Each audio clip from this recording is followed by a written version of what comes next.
होली रंगों का त्योहार। होली रंगों और आनंद मंगल का त्योहार है। होली का त्योहार फाल्गुन शुक्ल पूर्णिमा के दिन मनाया जाता है। यह त्योहार बसंत ऋतु के आगमन का संदेश लाता है। यह त्योहार एकता, मिलन तथा पवित्र प्रेम का प्रतीक है। होली से संबंधित एक कथा बहुत प्रचलित है। दैत्यराज हिरण्यकशिपु का पुत्र प्रहलाद भगवान का परम भक्त था, लेकिन पिता हिरण्यकशिपु नास्तिक था। पिता ने पुत्र को भगवान का नाम लेने से कई बार मना किया, परंतु प्रहलाद नहीं सुना। पिता ने पुत्र को अनेक प्रकार के कष्ट दिए, यहाँ तक कि उसे जान से मरवा डालने की कोशिश भी की, लेकिन ईश्वर भक्त प्रहलाद अपने पद से विचलित नहीं हुआ। अंत में हिरण्यकशिपु ने उसे अपनी बहन होलिका की गोद में बिठाकर आग लगा दी। होलिका को वरदान था कि वह आग में नहीं जल सकती है, परंतु परिणाम उल्टा हुआ। होलिका जलकर राख हो गई, जबकि प्रहलाद भगवान की कृपा से नहीं जला। इसलिए होली को अधर्म पर धर्म की विजय का प्रतीक माना जाता है और तभी से इस घटना की याद में रात को होली मनाई जाती है। इस त्योहार को किसान लोग बड़े हर्ष और उल्लास के साथ मनाते हैं। इन दिनों किसानों की साल भर के परिश्रम से उगाई गई फसल पककर तैयार होती है। वे अपने फसल को लहराती हुई देखकर फूले नहीं समाते हैं। सभी किसान मिलकर नाचते हैं, गाते हैं। इस दिन सभी लोग रात को नए अनाज की बालों को होली की आग में बुनकर उनके दानों को सब में बांटते हैं तथा आपसी बैरभाव को बुलाकर एक दूसरे से गले मिलाते हैं और अपनी पुरानी गलतियों को बुलाकर वे पुनः मित्र बन जाते हैं।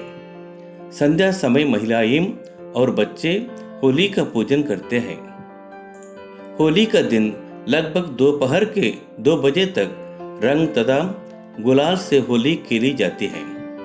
इस होली के रंग गुलाल के स्थान पर बच्चे, युवा और वृद्ध नर नारी सभी भाग लेते हैं।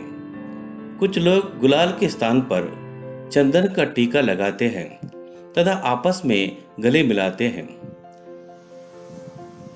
गली मोहल्लों तथा सड़कों पर अनेक टोलियां नाचती गाती दिखाई पड़ती हैं। इस दिन लोग पकवान बनाते हैं तथा दूसरे लोगों को मिष्ठान आदि खिलाते हैं।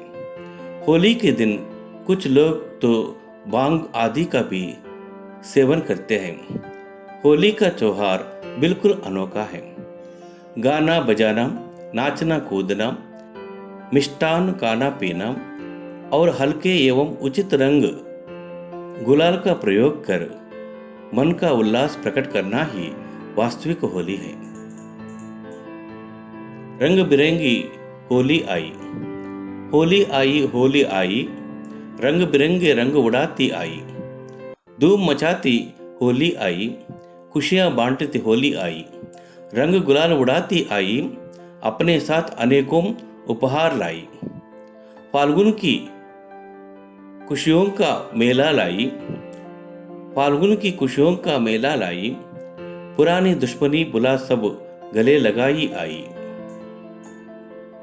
राधा कृष्ण के संबंध की कहानी। होली मनाने के पीछे एक और कहानी भी है। यह कहानी व्रज में पले भगवान श्री कृष्ण के राधा के साथ अलौकिक प्रेम से जुड़ी है। कंस ने श्री कृष्ण को मारने के कई प्रयास की। उन्होंने एक बार पूतना नामक राक्षसी को भेजा, इसलिए कि श्री कृष्ण को अपने स्तन से विषपान कराकर उन्हें मार सके। श्री कृष्ण ने पूतन का दूध पिया, लेकिन उस विष के प्रभाव से उनका रंग काला हो गया। बाद में श्री कृष्ण ने पूतन का वध कर दिया। मृत्यु के बाद पूतन का शरीर वहां से गायब हो गया। तो वहां के लोगों से पूतन का एक पुतला बनाया और उसे जला दिया। श्री कृष्ण के श्याम रंग के कारण राधा उन्हें चिढ़ाया करती थी। चिढ़कर जब श्री कृष्ण ने यशोदा से पूछा कि माँ, राधा गोरी और मैं काला क्यों हूँ? माँ, राधा गोरी और मैं काला क्यों हूँ? कृष्ण को दुखी देखकर उन्होंने राधा को अपने रंग में रंगने के लिए कहा। यशोदा ने उन्हें राधा के मुख पर अपने पसंद का रंग लगाने की सलाह दी। यह सुनकर श्री कृष्ण प्रसन्न हो गया। वो तुरंत गए और राधा और अन्य गोपियों को रंगने लगे। पौराणिक कथाओं के अनुसार सबसे पहले श्री कृष्ण ने ही राधा जी से होली खेली थी। इसलिए आज भी मथुरा, वृंदावन, गोकुल, व्रज और बरसाना की होली पूरी दुनिया भर में प्रसिद्ध है। इस प्रकार श्री कृष्ण और राधा न केवल अलौकिक प्रेम में डूबे गए, वरना रंग के त्योहार होली को भी उत्सव के रूप में मनाया जाने लगे। मथुरा के साथ साथ वृंदावन की होली भी अद्वितीय होती है। लोग राधा कृष्ण की वेशभूषा में गीत गाते हैं और नाचते हैं। एक दूसरे पर रंग की जगह फूलों का प्रयोग किया जाता है। ऐसी होली का आनंद ही अलग है। माहौल भक्तिमय और आनंदित हो जाते हैं। जय श्री कृष्ण। जय राधे श्याम।